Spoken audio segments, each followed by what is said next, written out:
Hello दोस्तों, नमस्कार। हमारे नए वीडियो में आपका स्वागत है। आज हम नवोदय प्रवेश परीक्षा के बारे में कुछ बात करेंगे, जो शानदार आपके लिए ये टॉपिक बहुत महत्वपूर्ण है। आशा करते हैं ये आपके लिए बहुत ही उपयोगी होगा। आज हम आपको नवोदय विद्यालय में जो कट ऑफ मेरिट कब हमारा इसका वो रिजल्ट आएगा, क्या इसकी अंतिम डेट है, तो ये सारे कुछ आज हम आपको बताएंगे। कौन कौन कैटेगरी के कितने कितने नंबर चाहिए, इस सभी के बारे में आज हम बात करेंगे इस वीडियो में। तो चलते हैं कि ये वीडियो आपके लिए बहुत ही लाभकारी होगा, आशा करते हैं। और ये नवोदय की तैयारी विद 5G स्पीड हमारा जो चैनल है, इसे सब्सक्राइब लाइक शेयर जरूर करें। इसी आशा के साथ आज चलेंगे अपने जो आज हम बात करेंगे वो सबसे पहले करेंगे जो हमारा नवोदय प्रवेश परीक्षा की पेपर जो हो चुका है हमारा, जो पेपर 18 जनवरी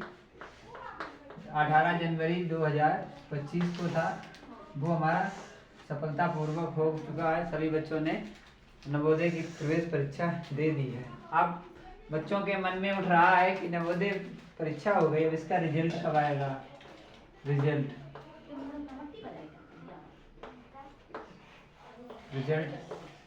कब आएगा। ये और क्या है कि जो हमारी आंसर शीट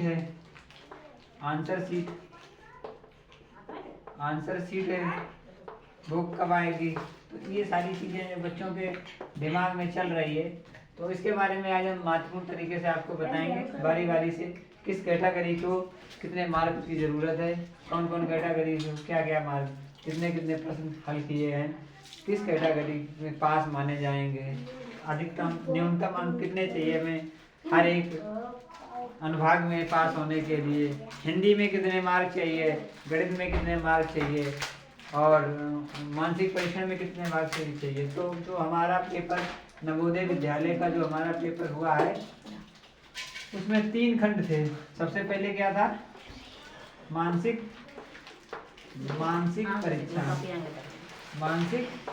परीक्षण था। मानसिक परीक्षण में आप लोग देखते हैं कि जो हमारा मानसिक परीक्षण रहा है वो हमारा कितने अंक का था, 50 अंक का था।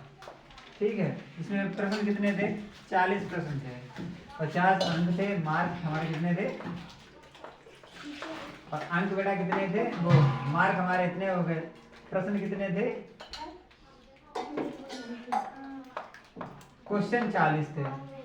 तो अब हमें ध्यान दो कि मानसिक परीक्षण में हमें कितने अंक चाहिए पास होने के लिए।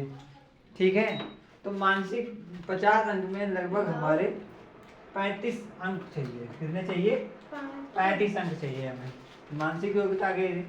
50 में 35 चाहिए, 50 में 35 अंक कम से कम आपके आने चाहिए। 50 नंबर में 35 अंक आपको कम से कम आने चाहिए, तब आप पास माने जाएंगे। ठीक है, इसी प्रकार हमारा जो अंकगणितीय परीक्षण है, दूसरा भाग क्या है, अंकगणितीय परीक्षण।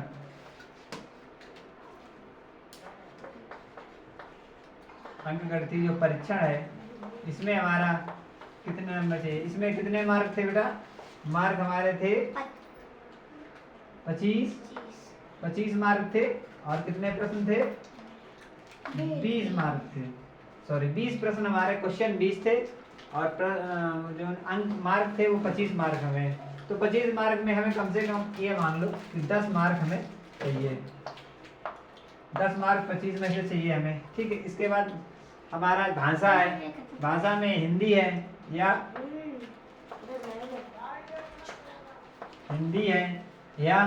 इंग्लिश है।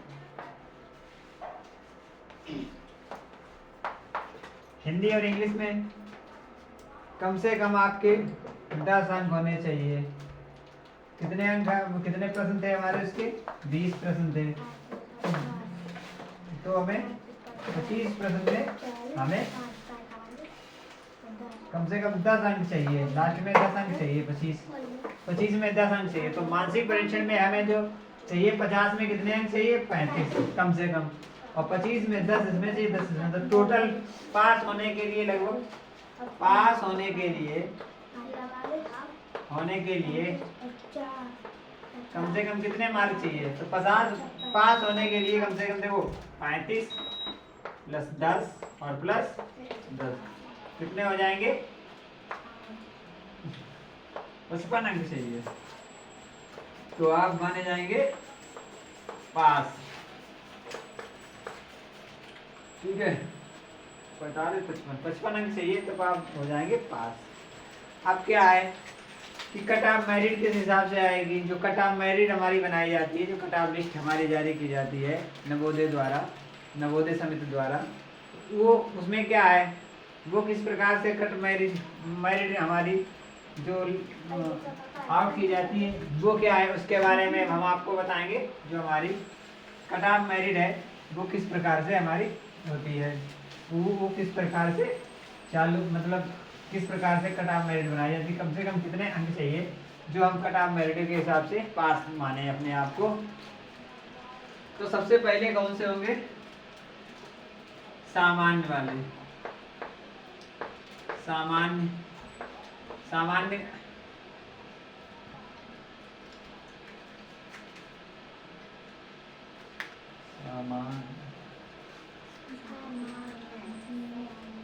सामान्य, इसके बाद ओबीसी,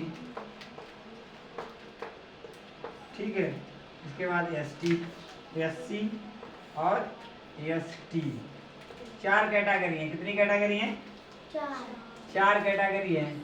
कितनी कैटेगरी हैं? 4 कैटेगरी हैं। इनके अलग अलग वो हैं, कोटा हैं इनके,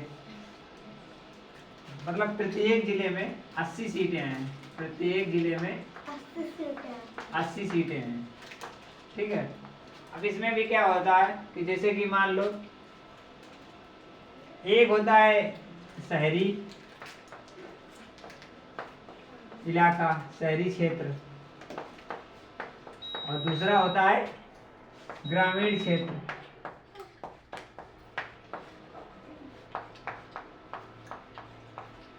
दोनों क्षेत्रों की अलग अलग कट ऑफ मेरिट होती है। इसमें छात्र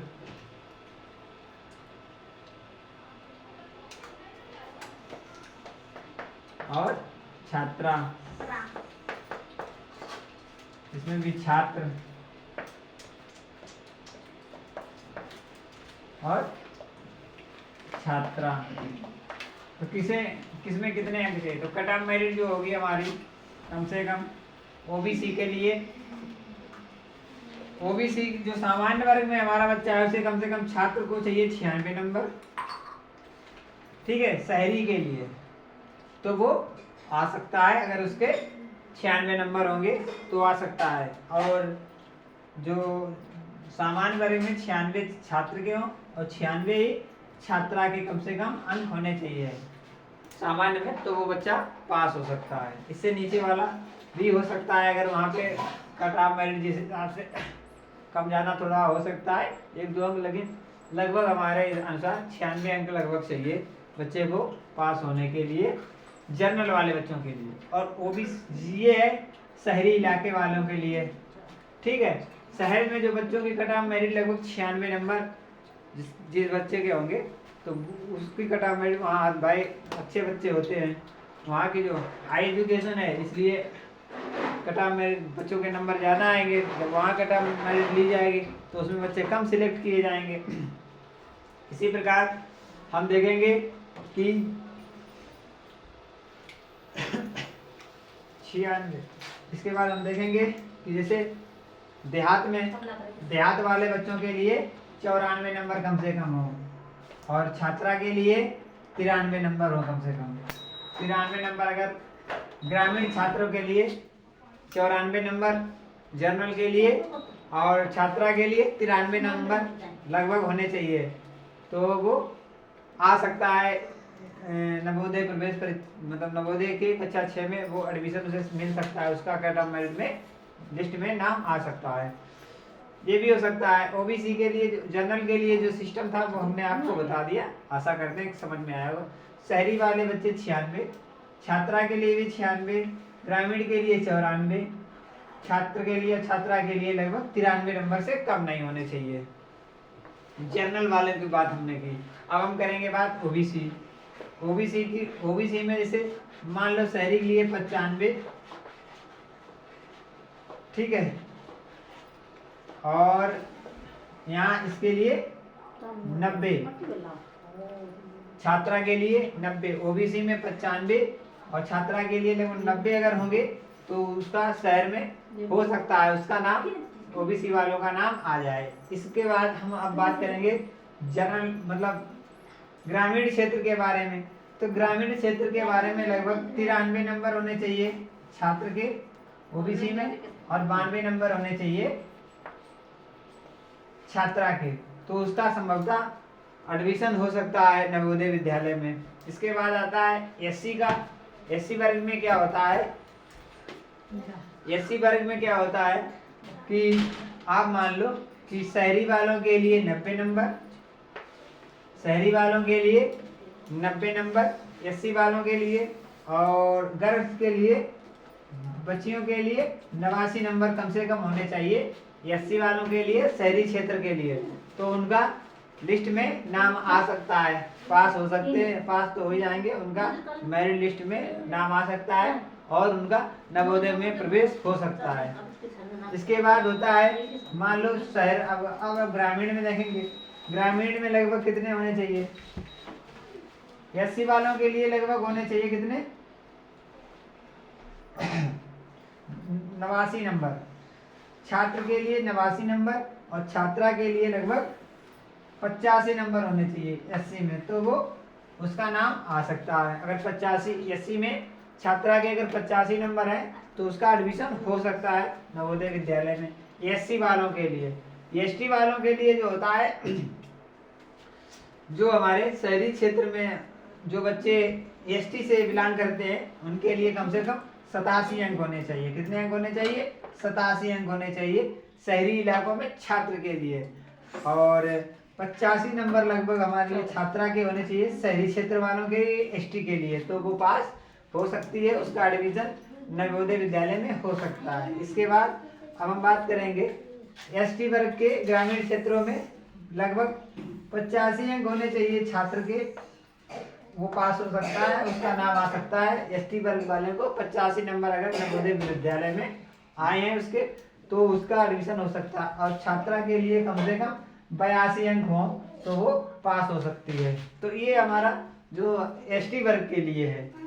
अब आप यहाँ से ध्यान से देख सकते हैं कि एससी को कितने अंक चाहिए और एसटी को कितने अंक चाहिए, जो बच्चे अब अंदाज लगा सकते हैं।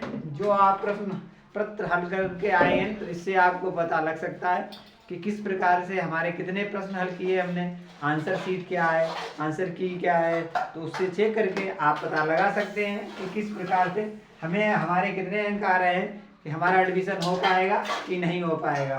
तो कम से कम पास होने के लिए सबसे पहले लगभग तीनों जो हमारे तीन उसके खंड है, तीनों खंड में पास होना सबसे पहले जरूरी है। ये नहीं है कि आपके मैथ में 25 के 25 आ गए, हिंदी में आपके 5 रह गए तो आप फेल मान लिए जाएंगे, या मान लो कि आपके मानसिक परीक्षण में 50 के 40 आ गए, गणित में 5 रह गए, हिंदी में भी 10 आ गए, तो भी आप फेल मान लिए जाएंगे। आपको कम से कम पास मार्किंग तीनों सब्जेक्टों में चाहिए, तभी आप पास माने जाएंगे। आशा करते हैं आपको ये जानकारी अच्छी लगी होगी और पूरी तरीके से समझ में आई होगी। इसी के साथ ये वीडियो समाप्त करते हैं। जय हिंद, जय भारत।